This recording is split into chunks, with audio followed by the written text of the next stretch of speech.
మనం ప్రస్తుతం అదే హోటల్లో ఉన్నాం. పోలీసులు మాత్రం ఇది సూసైడ్ అని చెప్తున్నారు. ఒకవైపు కూడా తన కాళ్ళకి గాయమైంది. అది తను బండి మీద పడి ఉండొచ్చు అంటూ పోలీసులు చెప్పడం అయితే జరుగుతుంది. ఇదంతా కూడా 5th ఫ్లోర్‌లో జరిగింది. ఒకసారి పైకెళ్ళి చూసే ప్రయత్నం చేద్దాం. ఇప్పుడు మొత్తం మీద కూడా మనం చూడొచ్చు రెడ్ స్టోన్ హోటల్స్ ఇదంతా కూడా ఓఏకి చెందిందని కూడా పూర్తిగా తెలుస్తుంది. ఇటీవల కాలంలో ఓఏలో చాలామంది మృతి చెందడం అయితే జరుగుతుంది. ఒకసారి పైకెళ్ళి చూసే ప్రయత్నం చేద్దాం. మొత్తం మీద కూడా పోలీసులు ఇది సూసైడ్ అని అయితే వాళ్ళ వైపు నుంచి అయితే వినిపిస్తుంది. ఒకవైపు కుటుంబ సభ్యుల నుంచి ఇది హత్యనే కావాలని ఇక్కడికి తీసుకొచ్చి మరి చిత్రీకరించే ప్రయత్నం చేస్తున్నారు సూసైడ్గా. కానీ మోమాటికి ఇది హత్యనే, మా కూతుర్ని ఎవరో చంపారంటూ కుటుంబ సభ్యులు చెప్పడం అయితే జరుగుతుంది. ఒకసారి మాత్రం మనము పైకెళ్ళి మొత్తం మీద చూపించే ప్రయత్నం చేస్తాను.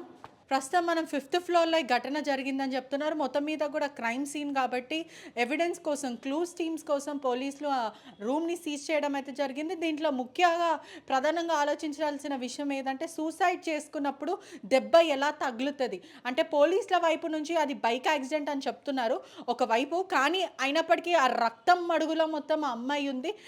సుమారుగా ఇద్దరు యువకులు, ఒక యువతి, అంటే ఇద్దరు, అంటే ఈ అమ్మాయితో మృతురాలతో కలిపి ఇద్దరు యువకులు, ఇద్దరు యువతులు అయితే ఉన్నారు. మొత్తం మీద కూడా ఇద్దరు వచ్చిన వాళ్ళకి రిలేషన్షిప్ ఏదైనా ఉండొచ్చు అంటూ కూడా పూర్తిగా అయితే వినిపిస్తూ ఉంది. ఒకవైపు చూసుకుంటుంటే కూడా ఘర్షణ చోటు చేసుకుండొచ్చు, అంటే అక్కడ ఎవిడెన్స్ ప్రకారం ఉన్న సెనారియో బట్టి ఘర్షణ చోటు చేసుకుంది. అక్కడ ఉన్న వాళ్ళు ఎవరైనా చంపారా లేదంటే మానసికంగా తను డిప్రెషన్కు వెళ్ళి గొడవ వల్ల ఏదైనా ప్రధాన కారణం వల్ల తను ఉరేసుకున్నా అని పూర్తిగా తెలియాల్సి ఉంది.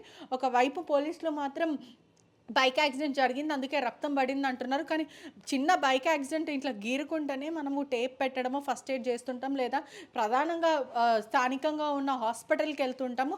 కానీ రక్తం మడుగుల యువతికి అంటే మీడియాకు వచ్చిన ఫొటోస్ ఆధారంగా కూడా కింద, అంటే బెడ్ కింద ఏదైతే బెడ్ ఉందో ఆ బెడ్ కింద మొత్తం రక్తం మడుగులో ఉంది. ఖచ్చితంగా ఘర్షణ చోటు చేసుకుందని ఎవిడెన్స్గా అక్కడైతే కనిపిస్తుంది. పూర్తిగా అయితే పోలీసులు ఇద్దరు ఆ మహిళ ఎవరైతే తనతో పాటు స్నేహితురాలు ఉన్నారో ఆ మహిళను అదుపులోకి తీసుకున్నారు. మరి ఇద్దరు యువకులను తీసుకొని ప్రిలిమినరీ ఇన్వెస్టిగేషన్ అయితే చేస్తున్నారు. ఒక వైపు కుటుంబ సభ్యులు అయితే రోధిస్తున్నారు, ఇది ఖచ్చితంగా హత్యనే, మా అమ్మాయి ఫోన్లు కూడా లిఫ్ట్ చేయలేదు, ఎన్నిసార్లు కాల్ చేసినప్పటికీ కూడా మాట్లాడతా అని ఇక్కడ ఎవరైనా పిలిచారా లేకపోతే ఇంకేమైనా ఉంటుందో, ప్రధానంగా ఇది ఇన్వెస్టిగేషన్ చేయాలి, మాకు న్యాయం జరగాలని కుటుంబ సభ్యులు కోరుకోవడం అయితే జరుగుతుంది. పూర్తిగా సిచ్యువేషన్ సెనారియో చూసుకుంటుంటే కూడా మద్యం ఎత్తులో ఉన్నారు.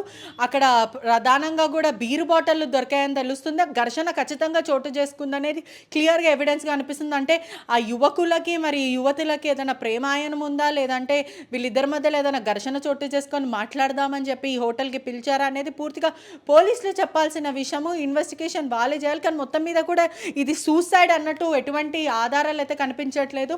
ప్రధానంగా సూసైడ్ చేసుకోవాలనుకున్న వాళ్ళు ఇంట్లో ఆ రూమ్లో ఉంటుంది, రూమ్లో చేసుకుంటారు, లేదంటే ఇక్కడ మానసికంగా ఏదైనా ఒత్తిడికి చెందిందా లేకపోతే మద్యం తాగే అమ్మాయి పైన లైంగిక వేధింపులకి పాల్పడ్డారా లేదంటే అమ్మాయిని అబ్యూజ్ చేశారా, కొట్టారా అనేది పూర్తిగా తెలియాలి. ఒకవైపు చూసుకుంటుంటే కూడా రక్తం మడుగులో మొత్తం మీద.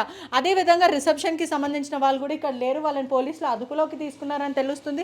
ఇటువంటి హోటల్స్లో తరచూ చాలామంది వస్తుంటారు, ఓఎల్ రిలేటెడ్గా వెబ్సైట్లు వీళ్ళు పెట్టుకుంటూ ఉంటారు. ఖచ్చితంగా పోలీసులు ప్రధానంగా ఈ హోటల్స్ల పైన నిఘా పెట్టాల్సిన అవసరం అయితే ప్రధానంగా ఉందని కూడా తెలుస్తుంది. ఒకవైపు చూసుకుంటే కూడా మొత్తం సెనారియో అంతా కూడా మర్డర్కి సంబంధించినవి అయితే కనిపిస్తుంది. ఆ లోపలంతా కూడా ప్యాంట్స్ ఏదైతే మేల్ ప్యాంట్ ఉంటుందో మనం జీన్స్ తొడుగుకుంటాం యువకులు, ఆ ప్యాంట్స్లో కూడా రక్తం అంటుకుందని కూడా పూర్తిగా తెలుస్తుంది. ఆ ప్యాంట్కి మరి అమ్మాయిని చంపుంటారా, లైంగిక వేధింపులు అంటే రేప్కి అటెంప్ట్ చేశారా ఏంటంటే కుటుంబ సభ్యులు మాత్రము అమ్మాయిని ఏదో చేశారు, ఖచ్చితంగా ఇది మర్డరే, తనని వేధించినట్టు ఉన్నారంటూ కుటుంబ సభ్యులు ఆరోపిస్తున్నారు. కానీ పోలీసులు నిర్ధారించాలి అసలు ఏం జరిగింది. ఆ నలుగురు యువకులు కానీ పూర్తిగా నలుగురు ఎందుకని ఇక్కడికి రావడం జరిగింది, అదేవిధంగా ఏం జరిగింది. తను ఒక నర్సింగ్ స్టూడెంట్, గత సంవత్సరం నుంచి ఇక్కడనే గచ్చిబౌలిలో చేస్తూ జీవనం సాగిస్తుంది. కుటుంబ సభ్యులు కూడా ఎంతో గారంగా ముద్దుగా పెంచుకున్నారు. కానీ ఇప్పుడు ఇలా జరిగింది, వికటజీవిలాగా నన్ను అప్పగించారంటూ తల్లి ఎంతో రోధించడం జరుగుతుంది. పోలీసులు ఖచ్చితంగా ఇది విచారణ చేసి పోలీసుల నుంచి ప్రెస్ నోట్ రిలీజ్ అయ్యే అవకాశాలు మనకు కనిపిస్తున్నాయి. కానీ పోలీసులు మాత్రం ఇది సూసైడ్ కింద చెప్తున్నారు. అదేవిధంగా నిందితులు చిత్రీకరించారని కూడా కుటుంబ సభ్యులు చెప్తున్నారు. అసలు ఏం జరిగింది అనేది పోలీసులు చెప్పాల్సిన విషయం. అసలైన తొలి వెలుగు. ఫాలో వాట్సాప్ @తొలి వెలుగు official.